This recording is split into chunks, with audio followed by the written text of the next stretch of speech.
All right. Great. Why don't we get started? For those of you that don't know me, I'm Peter Joyce. I work here with, at RTI with my colleague Eric Johnson and some others that are in the room. We not only work for RTI, but we are sort of the main support, the skeletal backbone for the Global Center for Youth Employment. I want to welcome you all to RTI in our big multi-purpose room with the large atrium. Those of you that are looking at the stream, you can't see the atrium, but hopefully you'll have a chance to come and visit us here at some point in time. Obviously, good morning to you all. For those on stream, it's afternoon or evening, and we're pleased that you joined us today. Let me tell you a little bit about the center before we get going. So a little over a year ago, 40 organizations, businesses, NGOs, bi-NGOs, universities came together with the collective idea of working collaboratively to look for solutions to youth employment. And some of the main assets are the fact that we had a diverse group that came together, and the other was that we were intending to not only generate ideas or solutions, but begin to really look closely at the potential of those ideas through research, through testing, through piloting, and then once sort of shown to be proven, being able to scale. Because the representation of the members were work being done in over 100 countries with over 1 million youth a year. So you can imagine, if we came up with the right widget, we could easily roll that out and have significant impact. So that was and continues to be the main thrust of the center. We started with bringing those thought leaders together for what we called an idea-a-thon. People came with their best ideas, they pitched them, we voted on them, we did a little bit of Shark Tank, and we wanted to support maybe 2 or 3 ideas, and we actually had 4 ideas that nobody would let go of. And so we tried to support as best we could 4 ideas over the past year. During that time, by the way, word caught on, and we now had our first activity in Asia. We had a cluster of organizations came together last fall for a smaller idea-a-thon, and there's a couple of ideas that are being worked on there that we're excited about. And then in addition, we've had conversations now. We'll have a second meeting in just a couple of weeks in East Asia with a collective group of people. So we're really excited that we're seeing growing interest. We're seeing consistent interest among the founders, many of whom are in this room. And even more exciting in some ways, we just received the grant from the Ford Foundation to host an idea-a-thon this late spring in New York City. So we think that is proof of sort of credibility to our process. And today we're very excited because we're going to be talking about microwork, which is a very specific term, and we'll discuss that, unpack it. You'll learn much more about it. But this is really based on an interest of the group during that idea-a-thon to take a look at solutions around job creation. We know that we have large numbers of youth who are unemployed, unskilled, unprepared for the workforce, and the notion is that we need to look at how we create jobs. And so today we'll be talking about microwork. Next month we actually have a session on entrepreneurship looking at the value of credentialing. So we're excited about that work as well. Today you're going to see really the unique model of the center at work. This work was, as I said, generated by a group during an idea-a-thon with many, many different types of people. We had terrific leadership to lead the effort. So Banyan Global was one of the leaders along with Futures Work Consulting. And then we also added some other expertise. But the idea, what you're going to hear today, is not an idea that just was made up in some small office somewhere. This idea has evolved over time from just a pitch during that April day when we all came together, to the point now where it's been vetted and discussed by our members at numerous meetings. Numerous drafts have been created and looked at and reviewed. And even still, as we go into this forum today, the idea is not baked. This is an opportunity for us to continue to evolve the idea, the notion of microwork. So your questions, your comments are very important to us as we begin to look at both the, I'm going to say it in a, maybe a little crude, sort of the good, bad, and the ugly around microwork. And I will tell you, the folks leading this project did an incredible job interviewing many, many companies, many, many implementers, many folks that are sort of the in between, the brokers of the work. And it was a great example of how fragile our relationship with the private sector can be as we pursue this kind of work. Private sector is to make money, to create jobs, but really to care for their shareholders, of course. And on the other hand, there's a lot of opportunity around doing good around these kind of jobs and providing them to young people in some of the countries we're talking about. So we're really excited about the notion. We think there's tremendous potential. We'll let you be the judge of that as we go through this process. We also have, as part of the presentation around microwork, is Sara Enright. She'll get introduced by Eric in a little bit from BSR. And she'll talk about some work that they're doing to sort of carry this out in terms of future activities. But we're going to start with our esteemed colleague from the Brookings Institute, John McArthur. And John's going to help set the stage. We try and do this at every meeting. We try and get the best of the best, and we've been extremely successful. So it continues to this day. That's not to put pressure on you, John. Yeah, no, don't want to put too much pressure on you. But John's going to present sort of the context and talk about the sustainability goals and how this fits into reaching some of those. So with that, I'm going to turn it over to Eric, who will host the forum itself. Let's just go right to John. How about that? We're going to save time, go real productive, John. Thank you. Thank you very much. I am delighted to be here. The clicker I should just grab. And I want to thank Peter and Eric in particular for including me. I am not an expert on microwork. But I think a lot and have thought for many years about what we might call what goes into income and what is the source of income, what is the source of a job, and what is the definition of a good life. And so it's in that context that I want to share some thoughts today. And do so based on what I've been thinking about as a new framing of the problem. And I would say many of us, I'm sure, even watched the President Trump's address to Congress last night.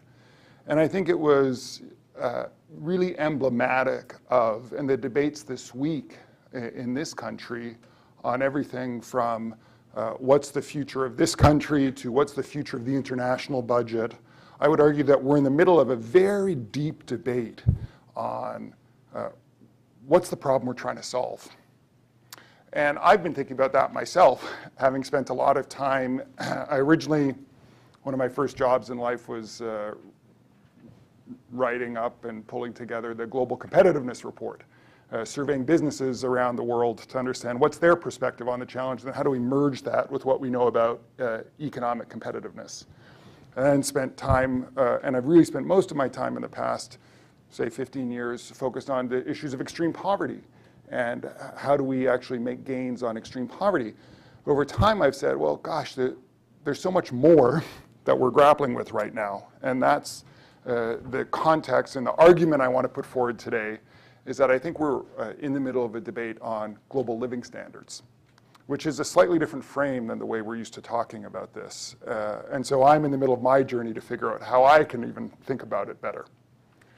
But I want to start with a micro task for this group, if I may. I'd like to ask each of you to just grab the person next to you, take 20 seconds, very micro, and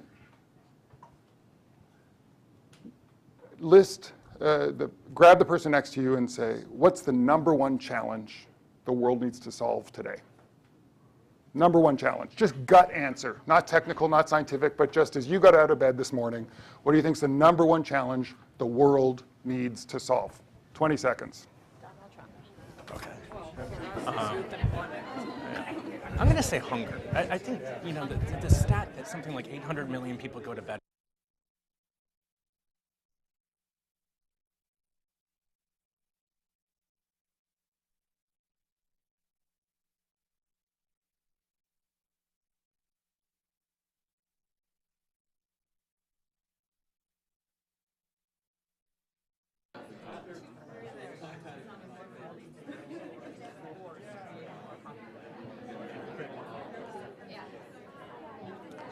Okay.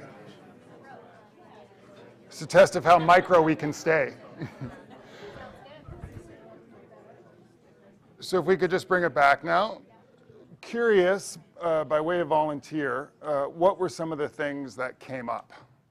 Any volunteers? Yes. Greater understanding in education. Understanding and education. I'm just going to write these. Okay, understanding, education. Did anything else come up? Equality and conflict resolution. Equality, kind of inequality, equality, and conflict resolution. Okay. Anything else? Youth unemployment. Youth unemployment. I'd be worried if that one didn't come up in this room. Anything else? Access to education and migration. Education and migration. Okay. Anything else that the world needs to worry about? Yeah. How to live Sustainably, like environmentally, or what do you mean? Everything. Sustainability, yeah. Poverty and climate change. Anything else come up? Trump. President Trump, okay.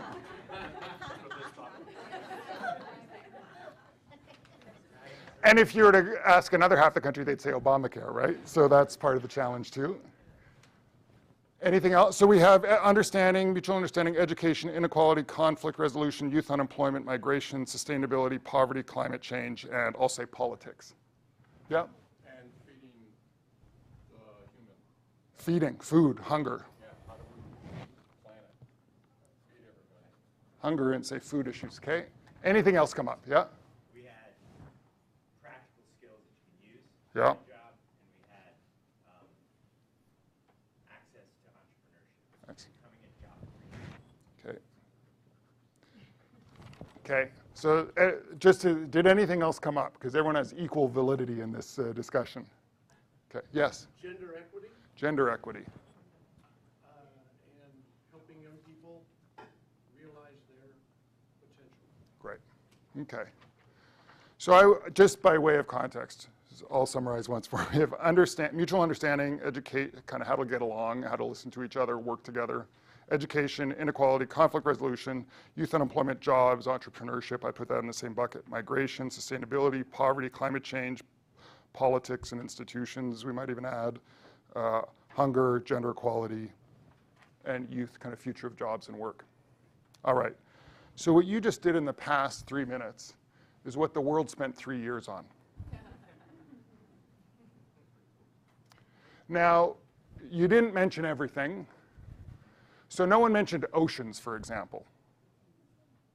These are the Sustainable Development Goals. So I guess we don't need to worry about the oceans. It's only 70% of the planet. Is that the implication? Probably not.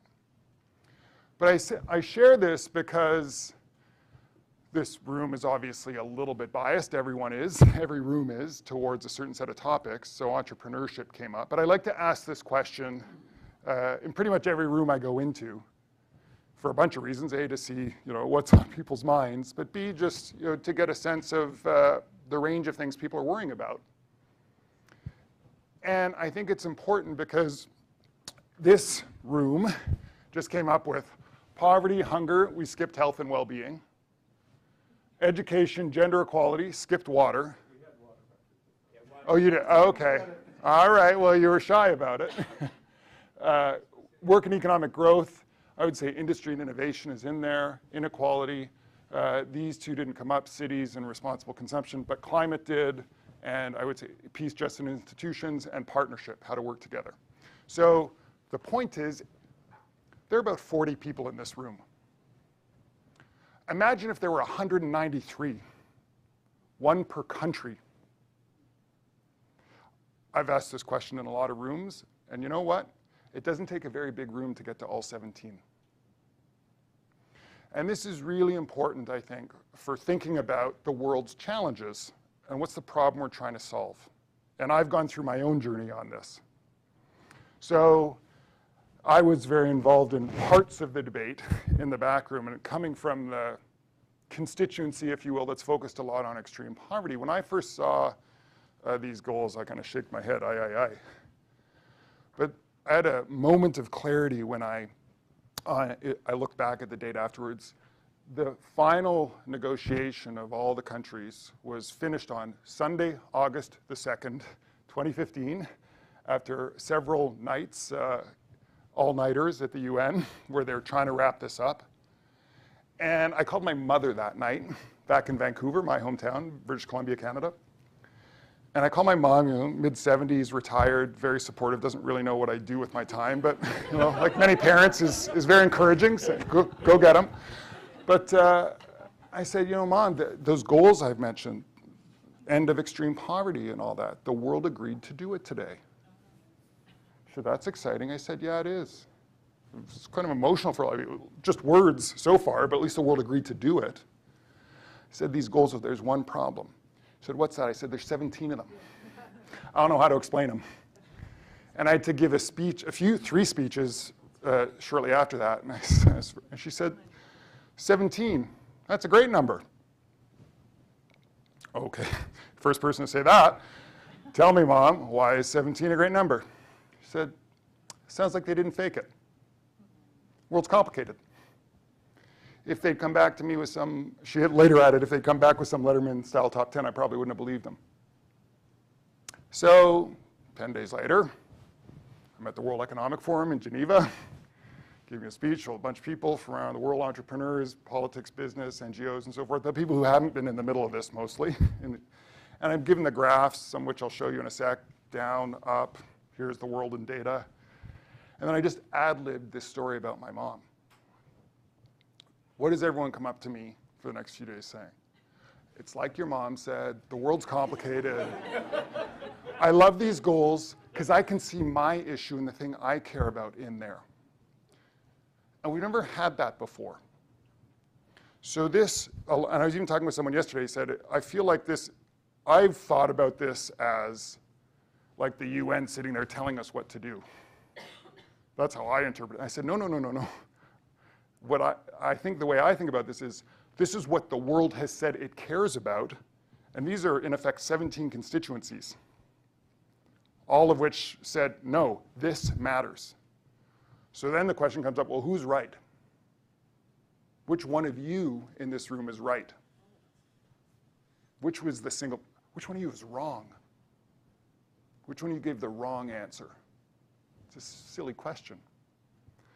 It's all matter. And so I say that because as we think about this issue of jobs and living standards, we're in the middle of redefining living standards, in my view. So what do I mean by that?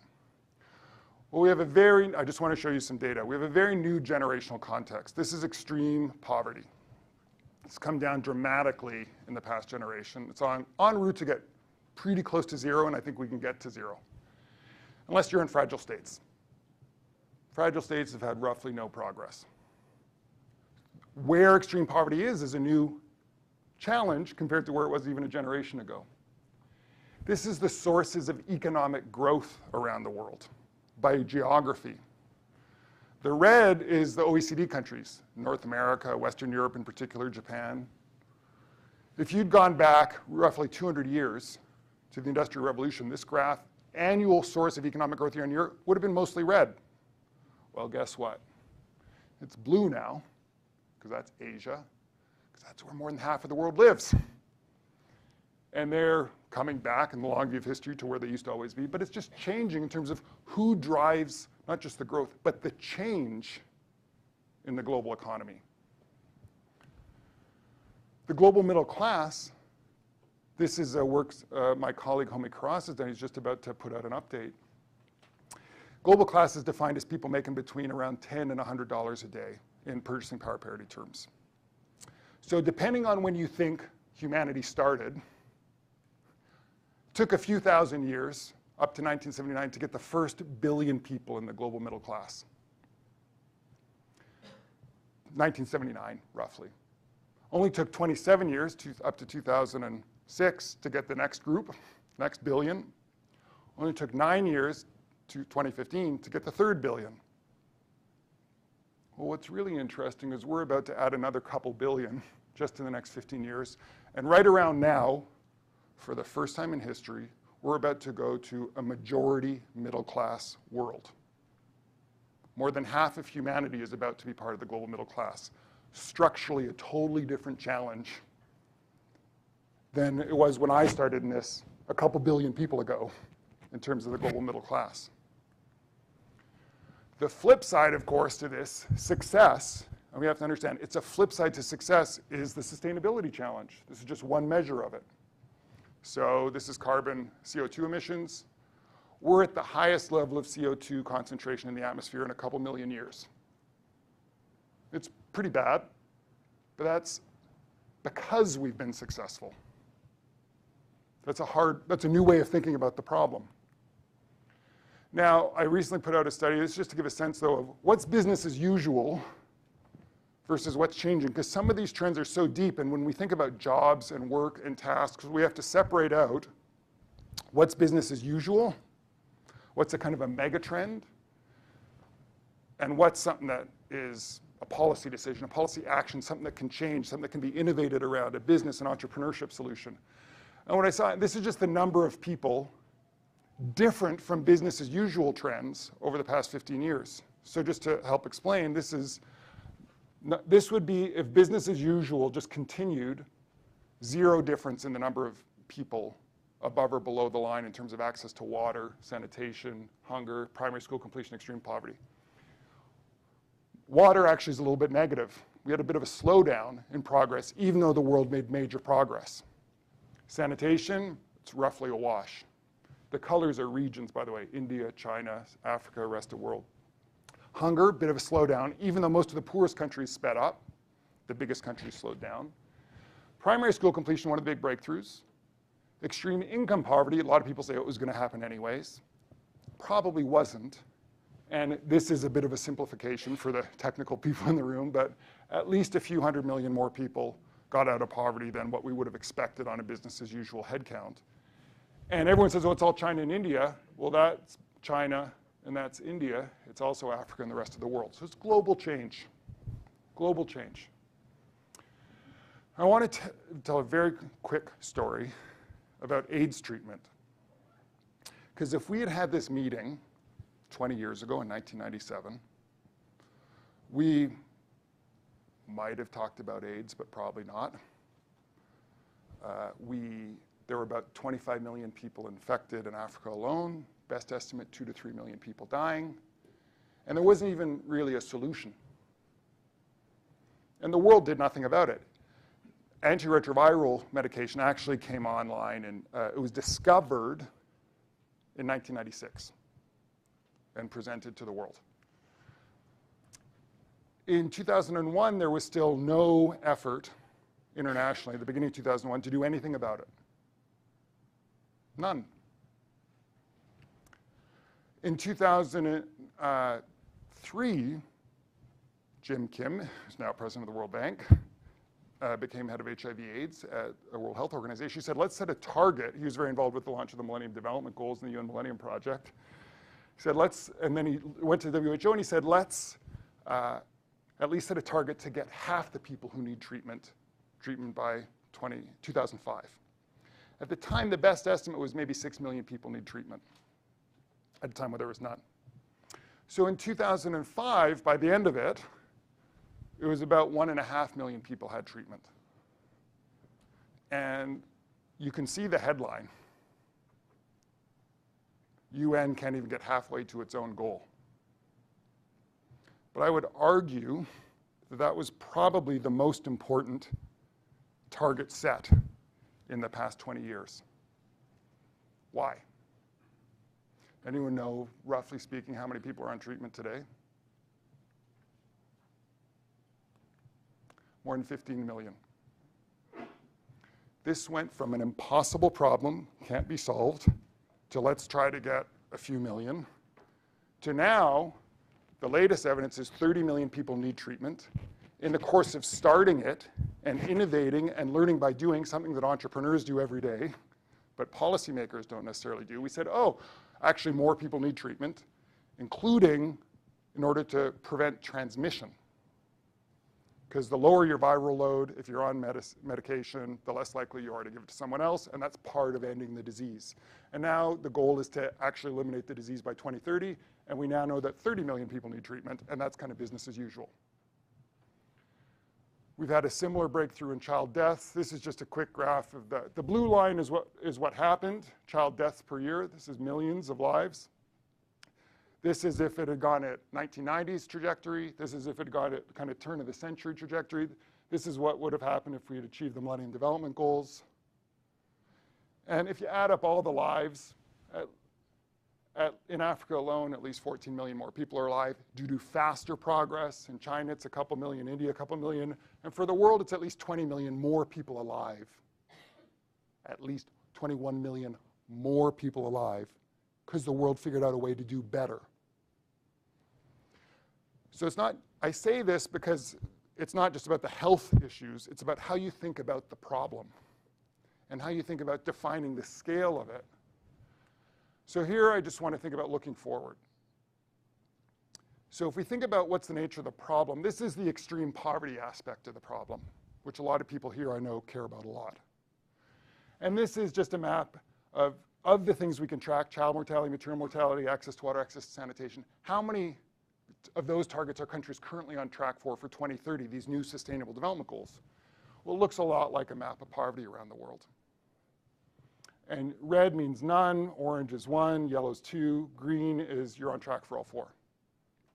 Interestingly, my home country is off track for 2, Canada. US is off track for 1.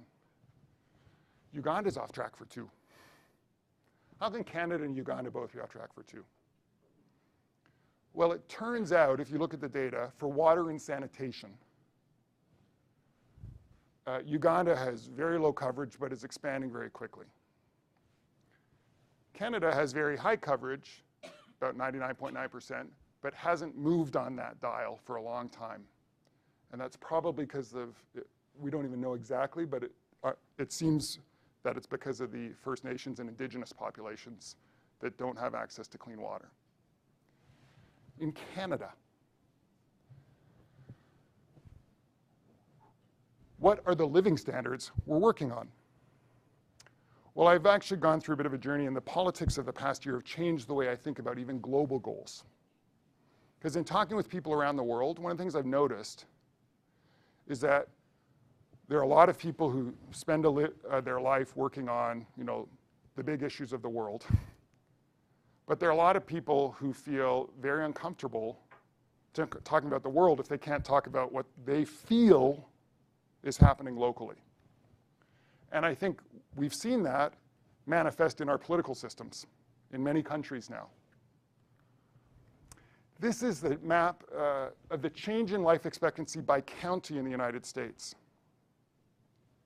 The red means it's decreasing. This is the kind of 0 line, no change. The blue means it's increasing. Declining life expectancy in many parts of the country.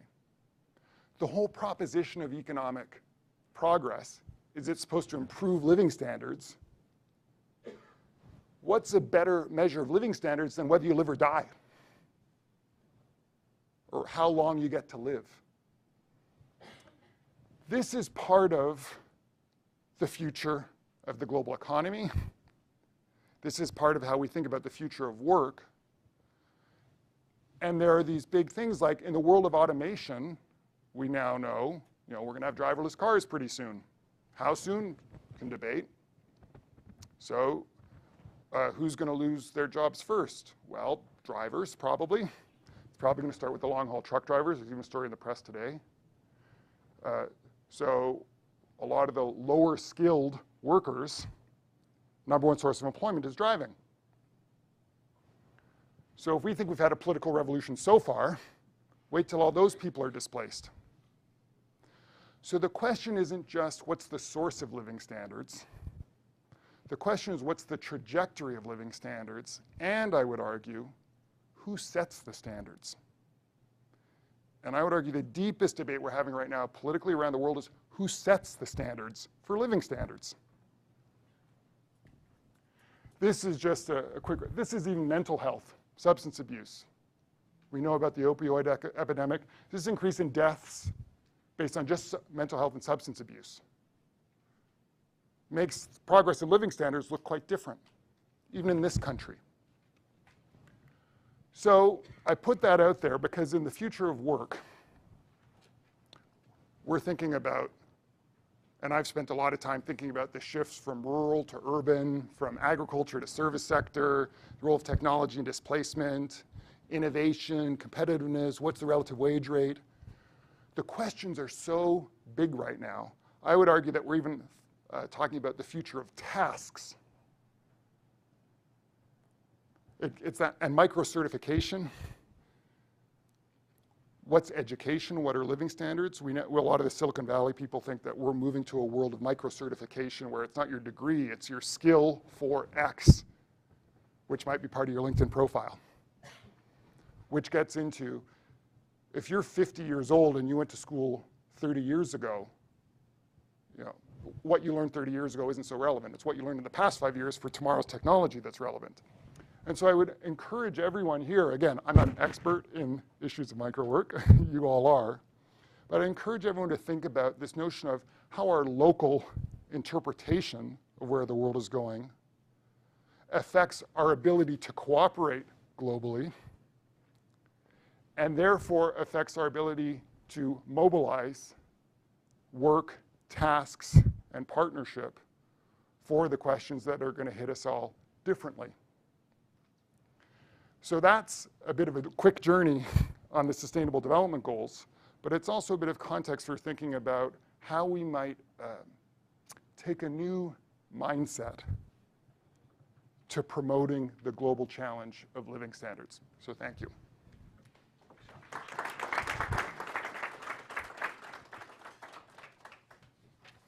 Thanks, John. I'm Eric Johnson, also with RTI, also with the Global Center for Youth Employment that Peter and I helped direct.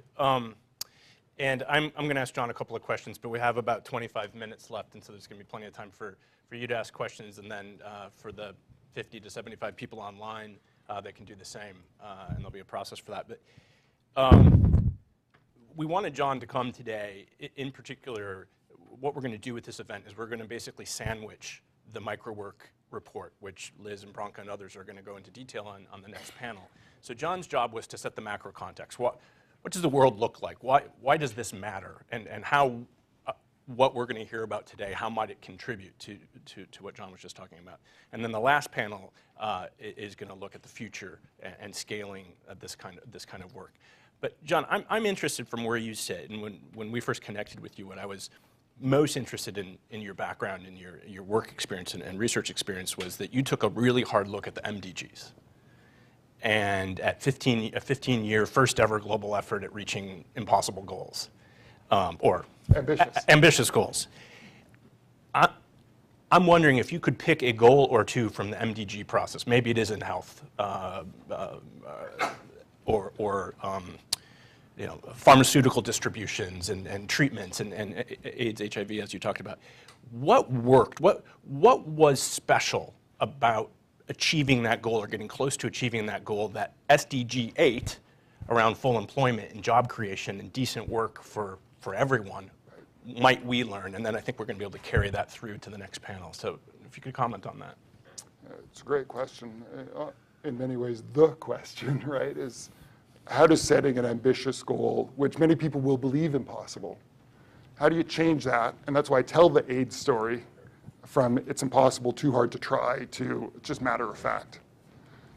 And there are many things that go into that, and it will differ by issue. So the ingredients for success on public health are different than the ingredients for success on agricultural productivity, are different from the ingredients for success for job creation.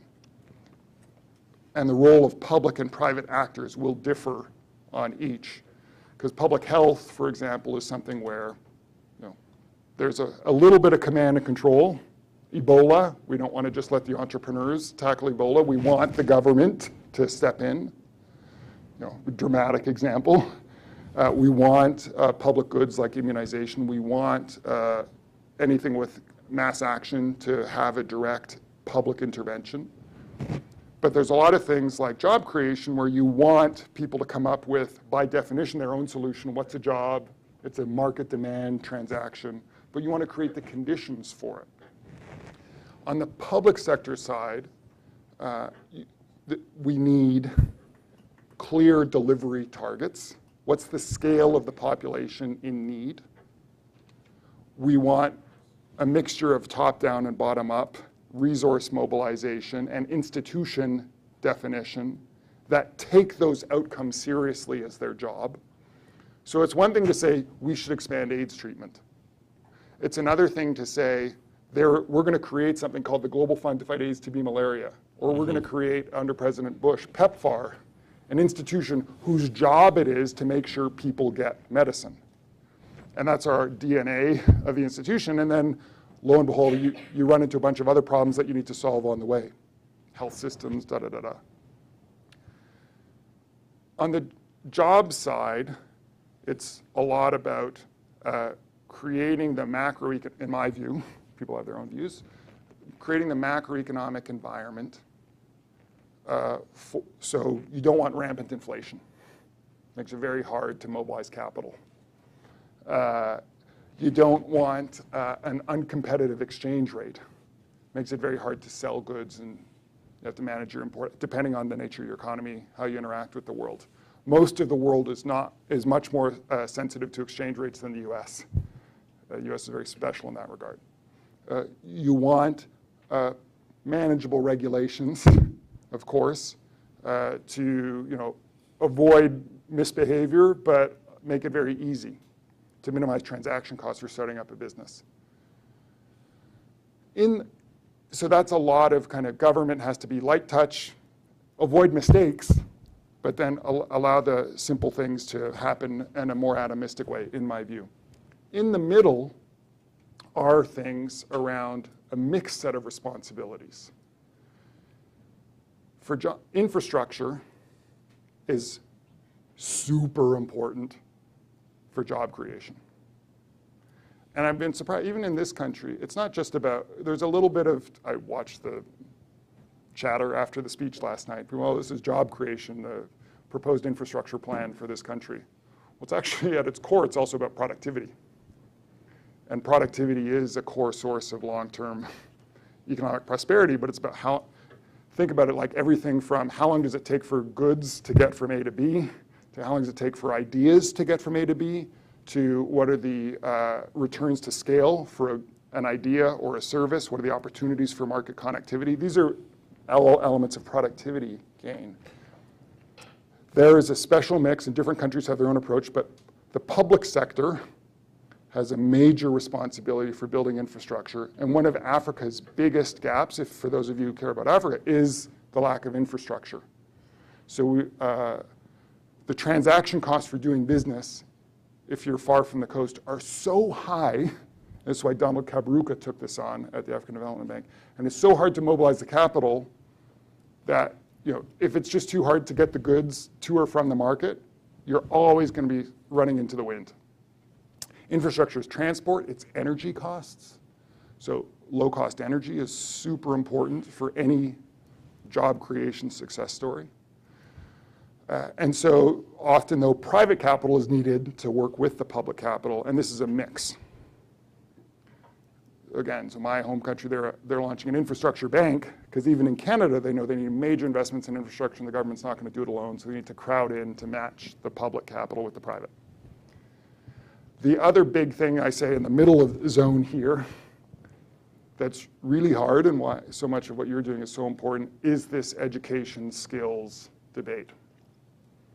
And so here I would argue we have a need for massive experimentation around the world. So there's Milton Friedman, strong advocate of public education. So it's not a right-left issue, in my view, on the role of the public elements of education. The government has a strong role to play there. However, what education means and what skills are required, I would argue, is up for debate. And there's been a big global effort. One of the big successes of the MDGs, the initial one was primary enrollment, primary completion. And I showed you those numbers. At least 50 million more kids graduated from primary school than would have otherwise. Sorry, it's a long answer, but I'll finish. But what did they learn? We don't know. And many people would say not much, and it actually lowered the quality of learning, which is worse for the job market later. So great, you put them through school, but it's a fair question. My colleague Rebecca Winthrop has led an effort with Education Global Standard Setting Task Force. What are the metrics? Well, my understanding of this is we need to track three things: literacy, numeracy, and breadth of learning. Those are like the foundations. From those things, we can then, those are the building blocks. We need many flowers blooming. And this is where I would argue there's even a role for micro-entrepreneurship around new methods of learning.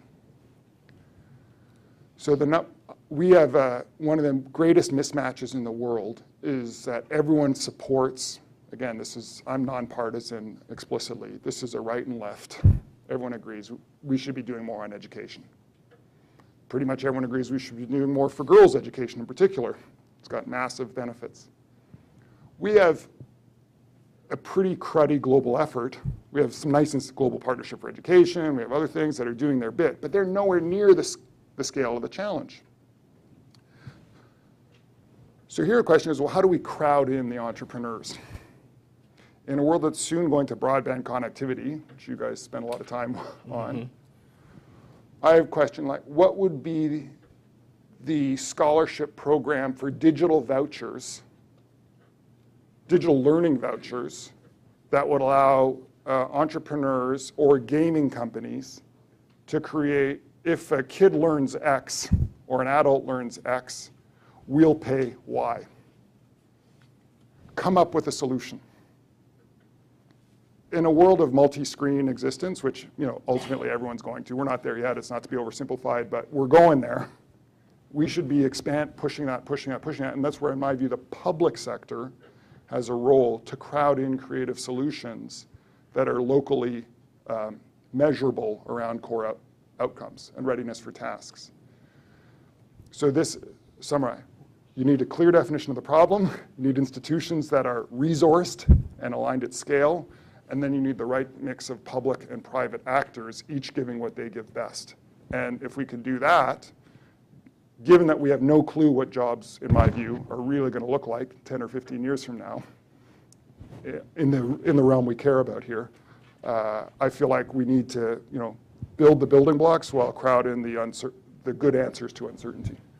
Yeah, thanks, John. I mean, I think what came to mind when you were speaking and what I had in mind coming in was Gavi, the Global Alliance for Vaccines and Immunizations. I probably got the name slightly wrong, right?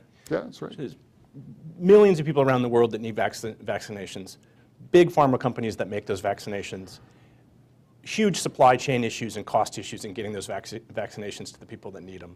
And I don't know, 10, 15 years ago, this alliance comes together and says, I think just like you, we can set clear targets, we can mix public and private investment, and we can immunize children that need immunization. And they've had amazing success. I think they've saved something like 10 million lives.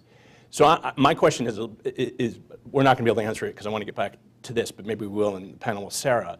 Sara is helping lead the Global Impact Sourcing Coalition. What if we change the debate like the vaccine companies and the public health professionals did around good jobs, and what public and private investment in places like Gulu, Uganda, and Accra, Ghana, and South India can look like in terms of setting targets for job creation, setting public and private partnerships that help bring jobs to tough places.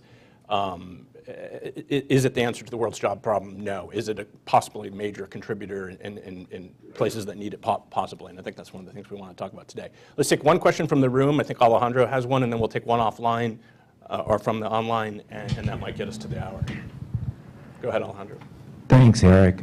John, you spoke a few times about the agreement that's been generated around the SDGs, and you also said a couple of times, look, left and right agree, we need education, we need such and such. In what we do, when you're meeting a need in new ways, when you're making, every one of these goals is about making a resource available to somebody who doesn't have it. And in business, when you make a resource available to somebody who doesn't have it, you look at the incumbents who are threatened by that. Now, when I hear your talk, which I really appreciate, I want to ask you about who's threatened by the ways in which we can meet these goals. I remember sitting at Columbia in 2015 when these were launched, and I think it was Jeff Sachs who was talking about it, and there was no discussion about the incumbents, those whose position in the marketplace and in government is threatened by this.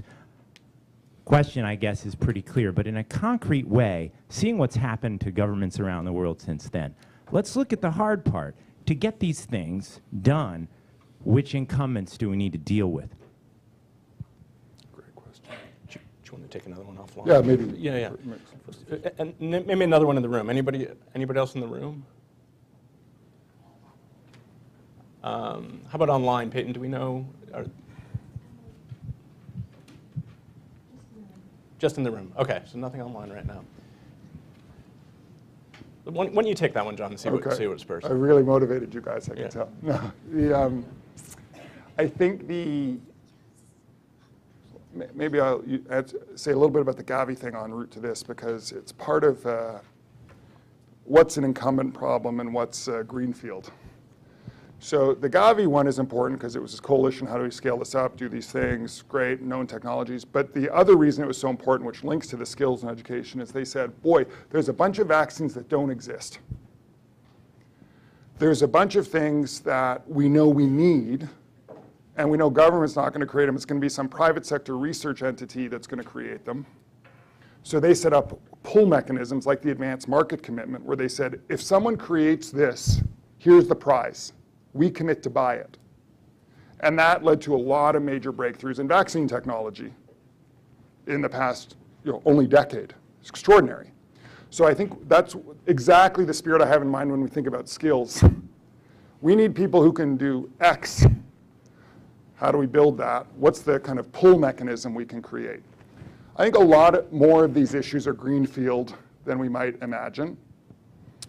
So that's good. That makes it an easier problem, especially for the entrepreneurs. I think the other thing I'd say is that because so many of these issues are also pertinent in the advanced economies, we need to think a little bit differently about global cooperation. So the low-income, poorest countries, when the MDGs were launched, I think there were 68 low-income countries, roughly. Now there's 30, roughly. So that's the sign of progress, but the problem of who's the poorest country is much more concentrated. And this whole global middle class thing, the question of where do people live and what's the backdrop in which they're operating, it becomes less and less about foreign aid. Foreign aid's still crucial, has to do a lot of basic things. I'm a big supporter of it. But this is also about how countries, and even in this country, states and cities, organize themselves to take on the challenges in front of them. And one of the reasons the MDGs were most successful is because they didn't start out with the how proposition.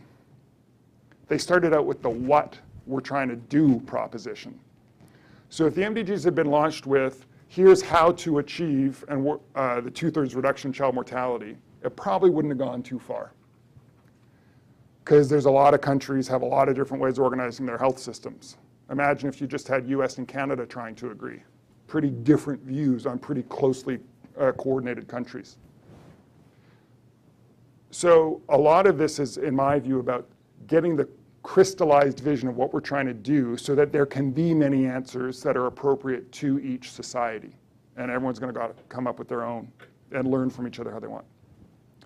So incumbent question is great because in a lot of these things, like any market activity, who's going to be disrupted, who loses. There are some things where institutions are kind of dragging, and they got to get out of the way. There are other things where public institutions could be elevated if given the right mandate to help create space. I think one of the biggest things we've been working on this lately, again, Homie Cross and I, is how to think about the private sector piece of this. And this we've called the links in the chain problem of aligning the global private financing system, which is most of the world's financing, with, or at least a majority, with the SDGs. And I think this gets to microwork again. So one of these questions is, so say you're a company that wants to contribute to the SDGs, or at least not hurt them.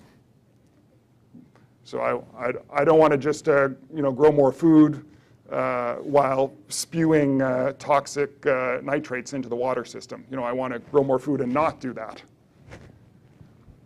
And I want it to be healthy food. And I want it to be not something that contributes to obesity epidemic and declining life expectancy. So a big issue is, what are the reporting metrics that a food company needs to report on alongside its 10K? Now, Michael Bloomberg, some of you might know about the Sustainability Accounting Standards Board, has taken on this issue based in San Francisco, but really focused on the US markets, on the sustainability questions at first, with a big environmental lens. This came up a couple years ago. What are the standards on which companies report in a manner that's cogent to their industry? Everything from workforce, environmental footprint, to how they contribute based on their technology, their product. I consider that a 5 to 10 year problem. The SASB has roughly 80 industries for which they've developed industry-specific metrics, because the clothing company is going to report on something different from the tech company, different from the mining company. So industry-specific matters. But crucially, the investors, the institutional investors who are the shareholders, public or private, they need to have those same metrics too, and they need to be asking for them, or else, you're running into the wind. Okay, so you have, the pension funds, the institutional investors, they need to be asking for this, and many of them are increasingly. We've seen it in the climate space, but even on a long-term risk management, you've seen this in the climate space for optimizing long-term returns, as pension funds care about. But then you have, okay, well, what are the regulatory requirements? So in this country, that's the SEC. In Canada, it's even more complicated because the public markets are regulated at the provincial level, like the state equivalent level. So it's not even a federal thing, it's a province by province. So many of the world's leading mining companies are based in British Columbia. So all the questions about extractive industry ethics reporting comes down to the British Columbia provincial regulator, which we're not used to thinking about it that way, and I don't think they are either.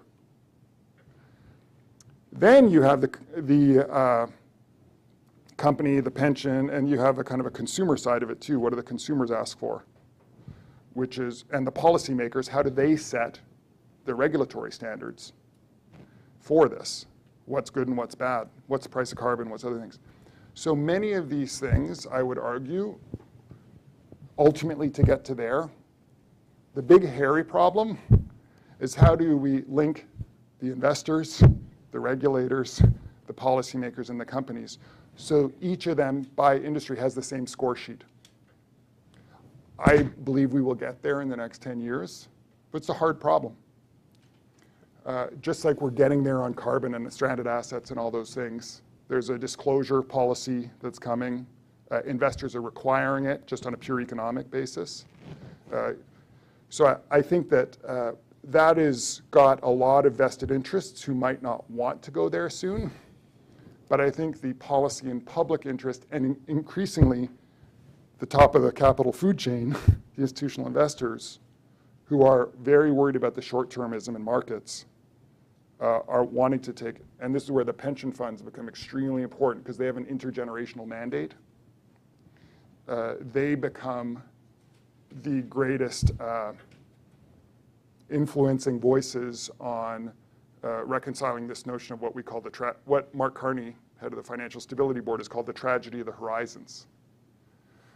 And so I think that if we can find a way to link these with that in a way that's industry specific, then we're on our way. Thanks, John. I think what we're going to do, we're going to end the questions there, and the next panel is going to go get mic'd up. But what we're going to do is we're going to play a video specifically on Microwork. And I'd ask when you watch it, think about some of the things John was talking about. I think it particularly later in the video will really strike you, John's comment on what does a living standard look like, what is a new expectation of a decent work, decent life, and how do we define that. But the video is about one company in Seattle and one social enterprise in San Francisco who are bringing jobs to northern Uganda. And the question becomes, what if 1,000 companies were working with 1,000 social enterprises to bring 10 million jobs to Africa or South India or wherever? It's an interesting question. We're not there yet. We're not treating enough people for HIV/AIDS. But I think some of what John talked about in terms of setting ambitious targets, mixing public and private resources, attending to important things like regulation, infrastructure, so on and so forth, finance, is part of the solution that we're going to talk about today. So I thank John. Thank you. Thanks a lot for coming over. It's not every day we get visited by a Canadian, and learned a lot about provinces today and the financial markets in British Columbia. A lot of people are asking about Canada these days. Yeah, that's true. It's trending. So thanks, John.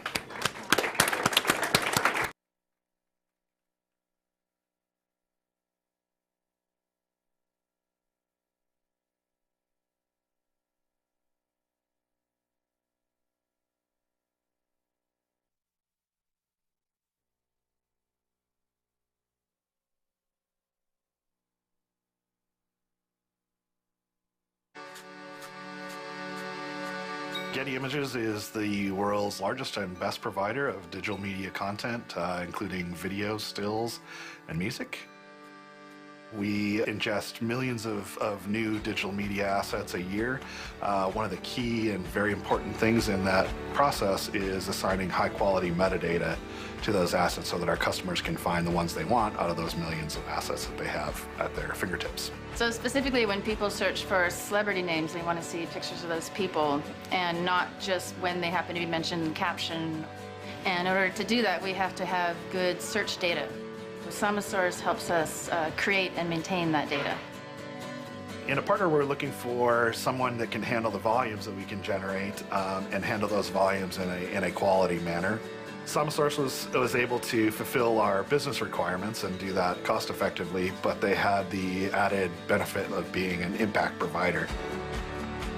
Samasource is a nonprofit social business I founded 5 years ago that provides dignified digital work to women and youth living in poverty around the world. The way we work is we connect large technology enterprises with these low-income women and youth through our technology platform. We have paid and trained over 4,000 workers and moved 15,000 people out of poverty in the last 5 years. We've been able to bring Getty Images into northern Uganda, where we provide work to people who otherwise would have absolutely no way to use their skills to earn a living wage. My name is Joran Buzabo. I'm the Super Center Manager, and we have this project called GTY from Getty Images. They upload for us images. You are to identify whether in that particular image that person exists. After that, let's say, is he the only one in these images? So we categorize them in such a system such that it's easy for somebody who goes to get images. Then we have supervisors who check the quality of that work. After that, through the Summer Hub, we send them to our client, and then they are able to get it at their headquarters. In Uganda, we have around 60% of the youth unemployed. Every opportunity to create an extra job is a miracle. This is the first time Microwork is here in Uganda. Had it been that Samasource was not in Gulu, I don't know what I'll be doing right now. It has enabled us to support our family way back in the village from what we're earning. This job helps me out a lot because I at least at the end of the day, I get something to share with my family. Some are still in school. I can at least help them out. Having a job like this, it's such an honor for some of us. It's a very big opportunity. Just all in all, it's been a great partnership. And we're very pleased with the quality, with the volumes and the throughput that we're able to achieve. They're able to grow with us as we've placed more and more demands on them. I would recommend that other businesses work with SamaSource because they're very professional and very effective, and they would be a good partner even if they weren't trying to end poverty.